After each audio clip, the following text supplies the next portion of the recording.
Welcome to Haunt Weekly.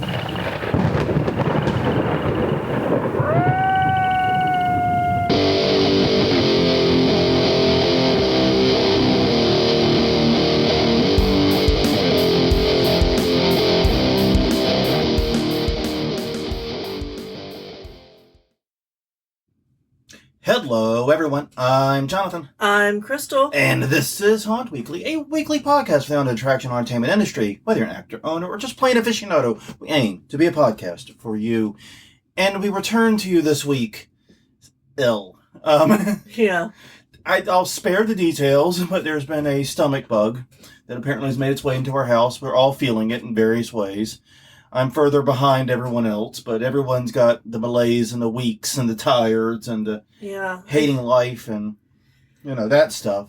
So if we seem a little sluggish this week, that's what's going on. We're literally trying not to die when we go to the bathroom. We're spending all that mental focus on survival. But yes, indeed, this week is an episode divisible by 4. Mm-hmm. It means therefore it is time to do the news. And we have a lot of news. We do. We're getting into that time of year where things really start ramping up in the news cycle. But hey, why don't you check out other Haunt Weekly? We're at hauntweekly.com, Haunt Weekly on Twitter, X, Haunt Weekly on Facebook, youtube.com/Haunt Weekly is the YouTube channel. Please check us out all the places we exist. Just like, comment, subscribe, do all that kind of stuff. It really does make a huge difference for us. So this is where we will talk about the work we did on the haunt, and this week we don't have that because we both have been ill. Yeah. So we have not done anything strenuous, and all these heat warnings are getting way out of hand. Yeah, I think that this is about the time they started last year too. Yeah, which is not good for us right now. Well, what's really crazy about it is we actually spent, I think it was Thursday night or Friday night at an outdoor bar. And I sat there and we were playing crokinole. Yeah. Hanging around, just playing game. I remember thinking, God, this almost feels comfortable. This actually feels pretty good. And I looked at my watch and this feels like temperature was 93. Yeah. It is a mad fucking universe when it feels like a 93 feels good. And by comparison, the next day it feels like it was 120. So 93 does feel good comparative to that. Yes, it does. Feels almost downright enjoyable. Okay, before we slide into the news, though, every week we ask a question a week. Last week, we asked, what haunt skill do you use in your day job? Now, real fast, we see you in there, you sneaky devils. They're like, oh, haunting is my day job. Yeah, you lucky bastards, we know. Anyways, we see you. We see you. But moving on to the actual answers. Right, Chris Gay said, I installed a fire station alerting system that rings bells on the apron, plays audio alerts, and flashes LED lights around the entire firehouse using what is basically a prop controller. The vendor wanted $30,000, and Chris was able to get it done for $4,000. That is genuinely impressive. About $4,000 in parts. Yeah, $4,000 in parts, and he's already done 2 firehouses and has a third interested. We're always such a weird industry when it comes to tech. We are. You'll find more Raspberry Pis and more microcontrollers in haunted industry than anywhere else. But man, TikTok still eludes us.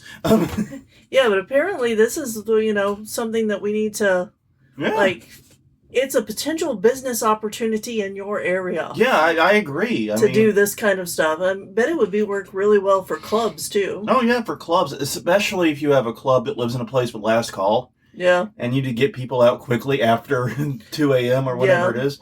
Now, we don't know anything about that other than when we've traveled and have seen it as a tourist. But still, that wouldn't be another use for it. Yeah. Any place like that, you got to get the fuck out of here.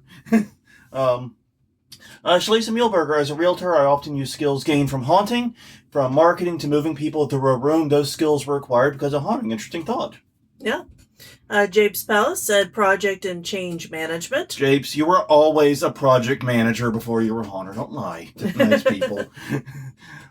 Greg Packard also agrees project management. And he noted that when he does interviews, he always asks people what their jobs are, and he finds that even though he's in a sciencey field, people who bring creative hobbies to the table tend to do better. And I think that's just true because, yeah, creativity is, as he pointed out, is the key to problem solving. Yeah, exactly. Carter Carroll said paramedics, so they work with safety and medical teams. Yeah, and also has great people skills because of it. Does haunting make you a people person? Well, we mentioned that haunting is a customer service yes, it does. industry, and I think that it could help. And I think that in that case, it would also help with keeping calm in unusual situations. And also conveying orders when you need someone else to do something like back up or give space, or you know what I mean? Because, there's always times for that. Both Cliff Churchwell and Reggie Wood said troubleshooting, and Cliff specifically cited electronic component failure. Mm-hmm. I just look for the bit that's smoking. Yeah. That's my trouble. Any machine is a fog machine if you use it wrong enough. And finally this week, Victor Ruella said mainly salvage skills, mechanic, always replacing parts that the haunter in me says, you must keep this. I'm not sure it's a good skill to be having, but it's there, so there you go. Yeah, you're becoming a mechanical hoarder is what it sounds like. Yeah, well, there are certain things that we never throw away. Oh God, I mean, we've got some bad crimes there ourselves. I can't say shit. Yeah. I mean, I'm literally sitting roughly 5 feet away from a giant egg crate full of old cords and connectors and adapters and things. So yeah, I can't say shit. But I might need it someday. USB micro and parallel port are coming back. Yeah. No, they are not. No. They are not. But anyways, so this week's question of the week, which will tie in with something later in the episode, we'll let you know when we get there. What is the worst theme you've seen in a haunted house? Mm-hmm. And I'm actually going to answer it for me, but not with this week's news. Right. We'll come back to it. The worst I've seen was at the Mortuary. One year they did a Cirque de Fear theme, which is not a bad theme in and of itself. It's just not a theme that goes with a haunted mortuary in any way, shape, or form. Well, and it was... The other issue was that the theme started off strong, being themed, and then ended up not themed at all. Yeah, just kind of like petered. Just like they ran out of theme toner. Yes. As the song went on. I believe that the people that we know who work there call that the year they do not speak of. Yeah, and I can see why. It just doesn't fit what they have. It's such a beautiful building that scares the shit out of me organically just driving by it. Yeah. Anyways, what you got a worse one? Not off the top of my head. Yeah, like I said, we're a little brain addled. So we'll come back to why we're asking that question a week, probably at the very end of this episode. Okay, so as we said earlier, it's episode 448, which is a math problem. 4 plus 4 equals 8. Tell me I want to remember this when I'm typing it up later. So it is time to do the news. And we got, as usual when we do this, we have some heavy stories up front. We'll try to get through them with grace and dignity. And then hopefully we'll have some lighter stuff, more fun stuff coming in. And then we're going to end, if we have time, we have a closing topic that we want to talk about. All right, so moving on. Our first story this week. Okay. A haunted house actor admits to murdering and disemboweling high school friend as victim's grieving father makes surprising statement. This article is in the Daily Mail Co., and it's by James Gordon. It's just the Daily Mail. Yeah. But yeah, go ahead. Explain the story. All right, so this happened in 2022, the murder did. The haunted house is not listed, but it was in Canton, Georgia. And if you know that area, you know which haunt it is. And it is a haunt we have been to. Yeah, and it's weird because this story over and over list the murderer as a haunt actor. Yeah. even though the haunt had absolutely nothing to do with the murder in any way, shape, or form that I can discern. And Yeah. if see, we pulled the Daily Mail one because the Daily Mail sometimes does tell tabloid type stuff, but it's not just them. Like fucking Court TV had it listed, Exactly. ABC News had it. It wasn't just this version of the story. Yeah, it's haunted house actor and scare actor is how he's referred to repeatedly throughout the over story. and over and over again in every version of the story. Yeah. And like you said, they never mention the haunt by name, but there's only one it realistically could be. I'm not going to say it here, but right. I double checked it. Yes, it's one we went to on our 2017 Atlanta trip. Yeah, and anyway, so the article goes into very graphic details about the crime. I didn't put them in the notes. No. So the headline kind of says most of it. Yeah. And it was Brandon Christopher Risner, 23, who admitted to killing Aaron William Davis, 21. And the main thing that's weird to me is it sounds like these two were best of friends since elementary grade school. Yeah. Like they knew each other, they grew up around each other, the families were super close to each other. Yeah. And they went their separate ways in college. Right. But apparently Aaron was coming to visit Brandon. Mm-hmm. Go ahead, sorry. No, go ahead. And for reasons not explained in any of the articles, so they repeatedly explained he was a haunted house actor, he apparently murdered him and has admitted to that now. Yeah. Brandon. Brandon has, yeah. Yeah. Aaron is the victim. Yeah. This story is wild. It's a very weird murder. Mm-hmm. But also, like you said, and I mean, I was almost going to not include this, but all the coverage... Yeah. Literally every headline is about how he's a haunted house actor. Mm-hmm. And like there was even like a story and like I was looking up other versions of this. There was a story in like Idaho. Yeah. Because apparently, Aaron went to Brigham Young University and all that in Idaho. And so Idaho papers covered it too. But they said the same thing. Haunted house actor, scare actor, murders former BYU student. It's like... And but the thing is, like, the murderer in this case, you could have just easily said aspiring actor. Yeah. Because he was working as a haunted house actor as part of, You could have just said long-term friend of victim.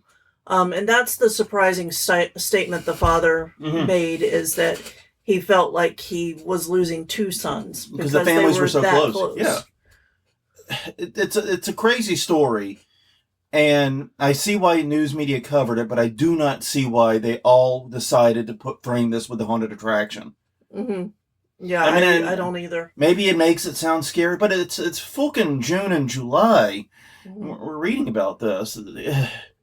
Yeah, the haunt had nothing to do with this, and it's really frustrating that all the coverage... This was one reason we wanted to put this one out there here, is just sort of to show that, our industry is going to get shit on even when the haunt has nothing to do with the crime. Mm-hmm. Just another reason, I guess, to not murder your friends. Yeah, I would... I hope you'd hit upon much better reasons before getting to this. Yeah. But if you need one more, you don't want to shame the entire haunted attraction industry, because apparently that's how you're going to be identified. Mm-hmm. I don't know why. All right, this one really pisses me off. This is a story by ABC News. Man dies after being struck by roller coaster. Mm-hmm. Basically, a father, 38-year-old man. This took place in Kings Island Theme Park in Manson, Ohio. Basically, 38-year-old man. Apparently, what had happened is he and his kids had ridden the coaster, the Banshee. Yeah. And apparently, he didn't get the fucking memo about no loose items, put things in the locker, that type of stuff, and lost something during one of the loopity-loops, probably, I'm assuming, and went and demanded that he get his stuff back, and they're like, I'm sorry, we'll have to wait till we shut down the ride at the end of the night. And he was angry, saying that he had to go home, and he couldn't hang around. Well, apparently he bypassed two separate security fences to get into the area underneath the coaster, and then was struck by one of the cars. Initially, he was listed as critical condition, but apparently has since died from his injuries. Yeah, and he was wearing similar clothing to park employees, so park employees thought nothing of him being where he wasn't supposed to be. man, yeah, basically, I feel very bad for the riders on that car because they would describe how they came back to the station screaming in terror. It's an inverted roller coaster, so they were probably struck by the passenger's legs, which just adds a new level of terror to it. And so I feel bad for the riders. I feel bad for the kids that now lost their dad because their dad decided to be a fucking dipshit. Yeah. I didn't. The dad, no, fuck him. Sorry. Yeah. I'm sorry. He just traumatized a bunch of people, left his kids, without a father. Why? Because he wanted to get a cell phone or whatever the fuck it was that dropped. Yeah, I don't. They never said what it was. No, in the original article that you had found, it was keys. Oh. And he was trying to leave the park, and they wouldn't get his keys for him. Okay, then that's what you had told me originally. Yeah, and that makes sense. But basically, just take the L on that one. Hang out till the park closes, and get your keys. Yeah, or if you've got somebody who could bring you a second set, have them bring you a second set. Don't put yourself in a situation where you can literally die. And the thing about it that pisses me off is the reason we're adding this on Haunt Weekly is because we all know what happened with Brett Hayes and Fear Fair. Yeah. Where someone snuck past the security barricades, went up a rock climbing wall without the proper equipment, fell, hurt themselves, and then sued the park. And even though there's pretty much zero chance of them being held liable, they now couldn't get insurance and had to close. Yeah. Which is just bullshit. It's the ultimate fucking bullshit. Yeah, and it's people like this person who goes over restricted areas. They can get people in trouble. They aren't restricted areas to keep you from accessing the employee yogurt machine. No, it's not free yogurt and blowjobs or something back there. No, it's fucking death. Yeah. It's fucking death and lifetime of trauma. So, God, dude, just take the L, stay at the park, whatever you were trying to get home for can wait. Well, now it's going to have to wait forever because it's so sad. Yeah. It's so frustrating. And I can't fault the park here. It's like you said, he was even dressed like the park employees. Which, okay, and I feel like a jackass when I'm wearing my black on black and someone at Best Buy is like, excuse me, do you know where I come in? I'm sorry, I don't work here. I can't find shit in this store either. No. Don't ask me where anything is. I have no fucking clue. I barely can navigate my car here. So yeah, it's just, everything about the story sucks. I feel bad for the theme park. Making me feel bad for a multi-national theme park company is pretty impressive. But here we are, right? Anyways, next story. We'll just move on. All right. I repeat myself. ScareHouse is not going to open this year. This article is by Sean Collier at the Pittsburgh Magazine. So after 20 years of operation, it quietly moved out of their new location as of 2021. And there are no plans to open in 2024. There are tentative plans in place for small-scale experiences this year, and an idea for a future revival, but they had moved into a mall after leaving the place they were at for a long time in 2019. They were going to reopen in 2020, but then that didn't work out because, the ongoing global bastard. Exactly. So they operated 2021 through 2023 in a dying mall that lost a lot of foot traffic in the past couple of years, and that has caused it to be not feasible for them to continue to put money into it. Yeah. Because it's just become too expensive. Yeah, and unfortunately, they're talking very grim. Talking about how they're not in a good place. Yeah. They don't know what the future of ScareHouse is going to look like.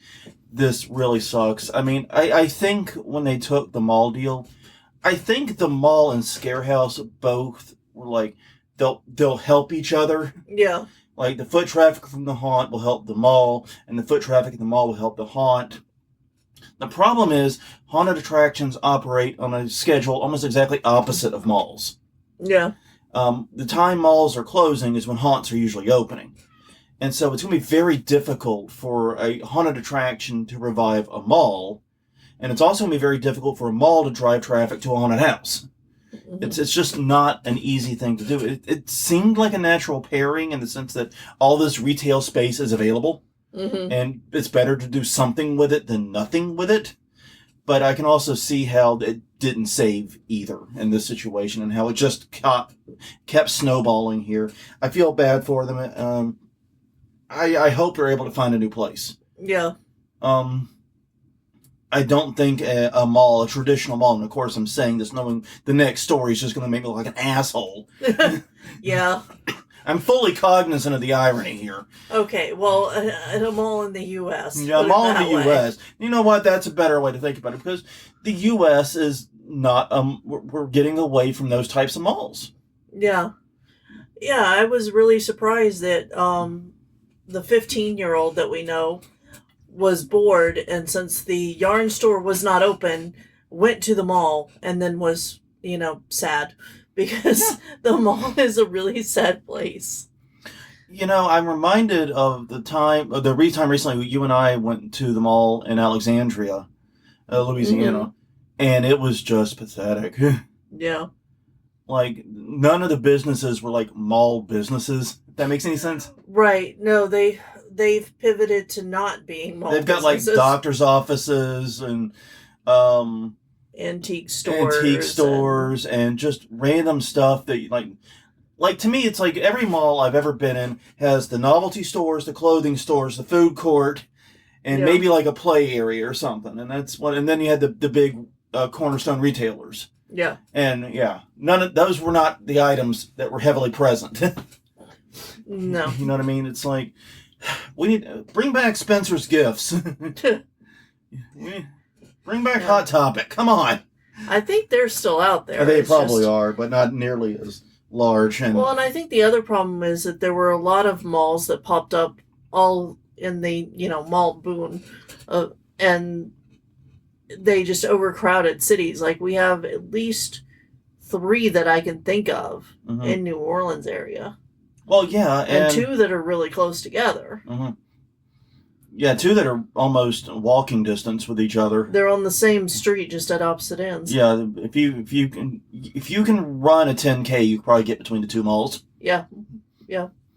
They're that close. I think you're absolutely right. I think they just overbuilt during the mall craze of the 80s, 70s, 80s, and into the 90s. And then as online shopping began to take hold, there was just too many malls to support the market that was left. Mm-hmm. And there may never have been enough of a market. It may have always just been a bubble. Yeah.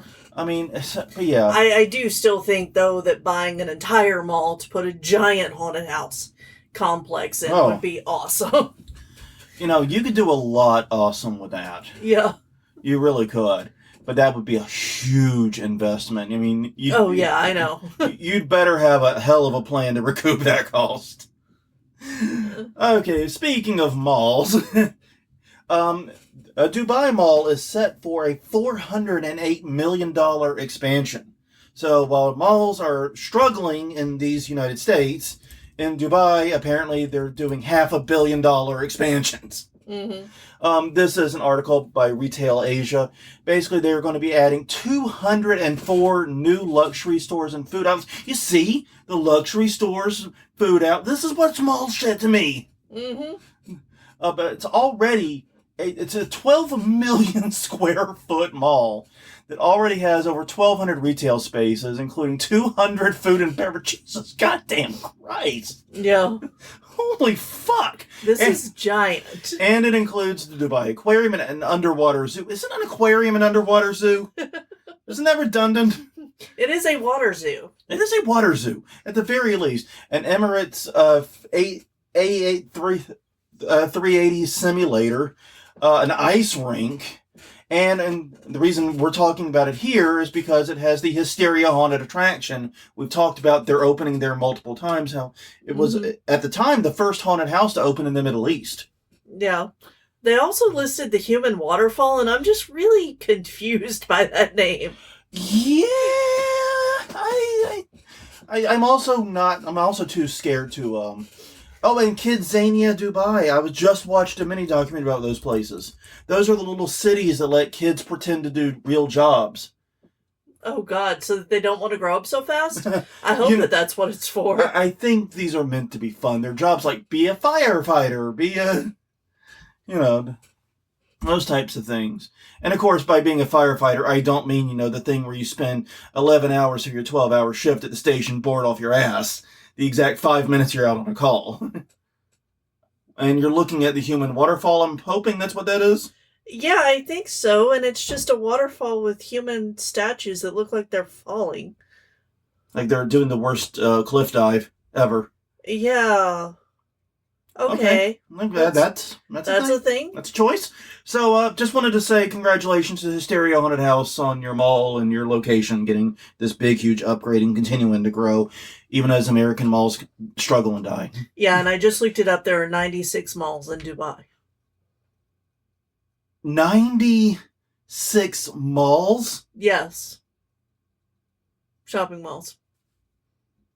Motherfucker. Unless they're considering shopping center shopping malls.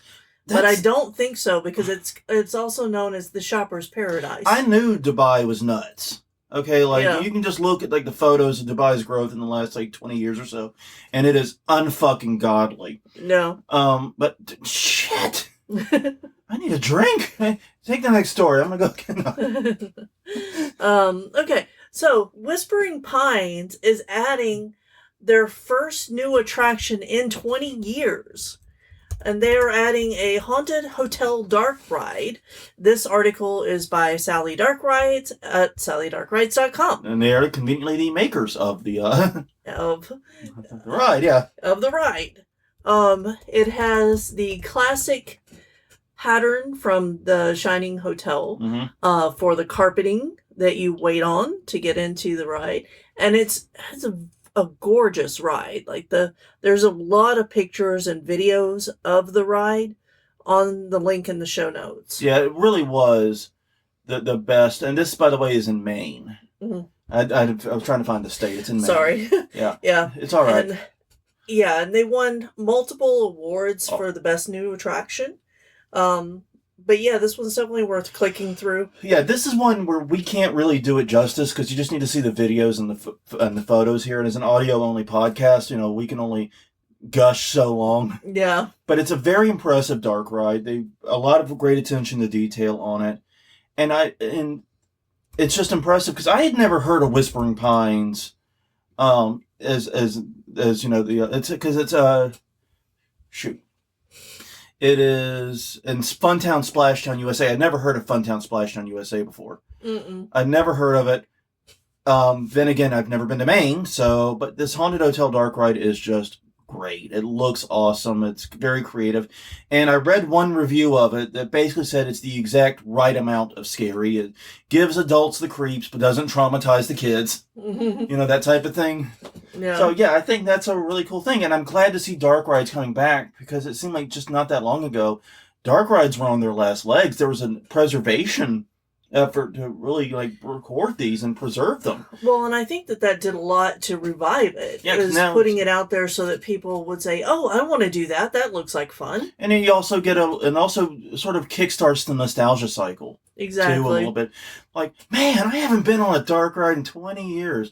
And the reason was because you spent the past 20 years going to theme parks thinking they were lame. And now, you know what I mean? Well, and, there's also, FOMO of, oh, these are going away. We got to get the experience now. Yeah, exactly. So you got it from both sides. You got people like me who grew up with these rides.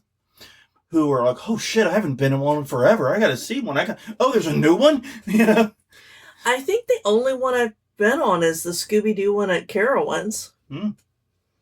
Yeah. With you. Yeah, because you never went with me to the state fair in South Carolina, did you? Once, but I don't think they had that running. Yeah, they might not have had... Yeah, most of my dark rides were the traveling ones with the state fair. Yeah, we didn't have a state fair. Well, technically you did. It just never was anywhere near you. Okay, well, that's fair. Because apparently the Louisiana State Fair, I think it was in Monroe. Or Shreveport. Yeah, it was somewhere on I-20. And it's like, well, that's ridiculous. The population centers are at the other side of the state. Yeah. They should put it somewhere centrally located, so Like both ends. Alexandria, Yeah. where you lived. Anyways, so we have our usual Halloween Horror Nights update as Ghostbusters is coming to this. I think this may be the first time a true comedy, even though it is a horror comedy, so it still is apropos, has been used as a house. But the new Ghostbusters Frozen Empire Haunted House will be featuring the latest installment of the global Ghostbusters franchise. Basically, you'll be, according to this, will transport fans of the film franchise in New York City, where the Spangler family teams up with the original Ghostbusters, who are now at the helm of a top-secret research lab for their Ghostbusting empire. Honestly, I'm just happy to hear Ghostbusters is coming to Halloween Horror Nights. And by the way, this is by WSB-TV. Yeah, I find it weird that they're naming it Frozen Empire and they're making it cult. Like that because I don't remember the movie feeling cold, but I also No, that's the 2024 movie that came out. Oh, okay. Well, that's why. Yeah. I haven't seen all the movies. That's where I was going. Yeah. Yeah, we have not seen anything. I have not seen anything beyond Ghostbusters 1 and 2. Yeah. I just... We're lame. Yeah, we're lame, and I don't know, man. It's like the first Ghostbusters film is such a perfect movie, and second was such a disappointment. I just didn't feel the need to return to the well. Yeah. If I want Ghostbusters, I got Ghostbusters 1 literally on my shelf downstairs. Yeah, but I could see going and watching all of them. Paul Rudd is the lead. Huh, maybe I am interested now. I like Paul Rudd. Yeah. It's fun. But yeah, I'm curious about it, but I have not seen any of the new Ghostbusters. Then again, I haven't seen any of the new Star Wars since the prequel series. Because I'm an old curmudgeon. And the prequel just made me not want to ever watch Star Wars again. Well, you were not much of a Star Wars person. I was always Star Trek. Yeah. But Star Wars is fun. I got nothing against Star Wars. And like I said, I enjoy the original trilogy immensely. So yeah, I can't say it's entirely down to that. Okay, next story. Haunted Hydro Festival recently held a car show that ended in clowns. Of course, it's always clowns. It's always fucking clowns. This is by Melissa Baker at MSN. They held Munchie's Jeep Jamboree and car show for classic cars, and obviously a heavy emphasis on Jeeps there. And then at 9:00, they opened up the house for a clown-themed show. You know, and I love when I see haunts finding ways to keep themselves relevant, keep making money, keep doing things in the off-season. And I love how they still manage to tie this back to the core thing of being a haunted attraction. Yeah, because they were basically brainstorming ideas for extra revenue, and was like, we've got a giant parking lot. Oops. Which, hey, good for you. Yeah. Go back to our parking episode. That was a barn burner. At least I'm assuming they do, but they've at least got space to show cars. Yeah, and I'm sure they have, plenty of space out there, if nothing else. So yeah, this was an interesting idea. I mean, like I said, I have to roll my eyes a little bit at the clown theme, just because it is so overdone. Yeah, and I'm sorry about that, but the photos of it. This is another good one to click through to the article, because the photos of it do make it look like a lot of fun. And honestly, I would not have thought of doing two events like this, like daytime event and then it bleeding into a nighttime haunt event. I think there's a lot one can do with that. I think that's potentially a great idea. All right, well, our last of the formal stories this week is Dark Nights is returning to Hershey Park. This article is by Melissa Baker at the News Messenger. And finally, Hershey Park has announced that Dark Nights will be running from September 13th to November 3rd. They will not be opening in August like some of the other theme parks have been talking about. It will include 5 haunted houses, including the Estate of Evil, Ante Mortem, Abattoir, Haunted Coal Mine, Curse of the Tommyknockers, The Descent, Catacombs of Decay. Jesus, there's so many colons in here. And Twisted Carnival. And they'll have various scare zones as well, including a trick-or-treat trail that does not come out easily. Trick-or-treat trail, trick-or-treat trail. I gave you all the tongue twisters at the end. Yeah, you did. Fuck you. You're the one that pointed out the story. Yeah, so. no. And dark coaster rides. Oh, and the Midway of Misery, because everything is going to be a tongue twister, of course, Jonathan. Yes. So yeah, this is interesting. Alliteration. Alliteration. Always avoid annoying alliteration. Yeah. Says Bernie Baxter. I'm gonna die. And the Mayhem Marvels. Mayhem, yeah. This looks awesome, honestly. Yeah, I am happy that you got it out as anti-mortem because it's very close to anti-maple in my head, which is something totally different. Which is what I gotta admit, that one confuses me because anti-mortem isn't a pun. If it was post-mortem, you know what I mean? Because anti-mortem is anti-death is the pun, right? Right. Maybe I'm just not understanding it. They're still alive. Yeah, I guess so. They're anti-death. I mean, I'm not for death. Death is an inevitability, but I wouldn't consider myself pro-death. Yeah. Anyways.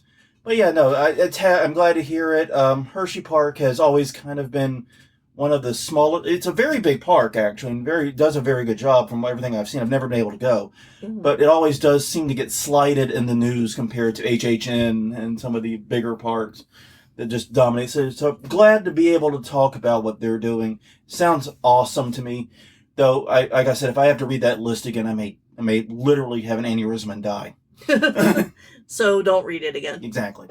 And we'll move on to our informal final topic since we're a few minutes early here. And that is an announcement from a local haunt, the Mortuary. We just talked about them a little bit at the top of the show. Mm-hmm. They have a history of choosing a new theme each year. Yes. And they had a while there, like the first 10 years or so, the themes told like a cohesive story. Which was really cool because you could follow the thread. And since we got in at the beginning of the Mortuary, I think we were literally there the first year they were open. I think we might have been there the first night they were open even. Yeah. You could follow it through the multiple years, but then they just didn't do that anymore. Yeah, I guess that plot ran its course or they didn't want to start a new one, and it's kind of been catch as catch can. And this year's theme, and I pulled up their website to make sure I say it right, is Hell-lection, Choose Thy Fate with a bunch of election-themed stuff. Yeah. Man. This is... Yes, and... Oh, man. The friend who posted about it said that, and who works inside the haunt, said that it has nothing to do with the election of this year.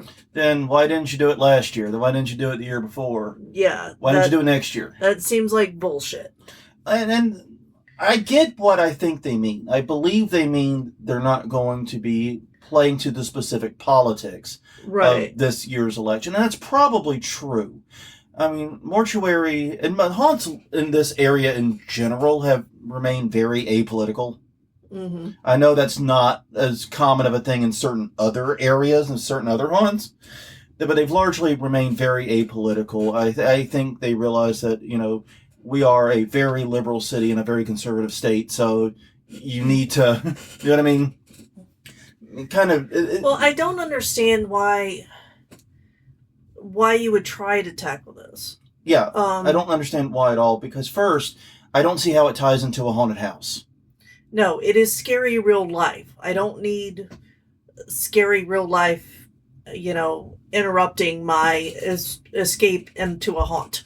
Yeah, I mean, because the thing about it for me is that, and it doesn't really matter what your views are, an election is a stressful time.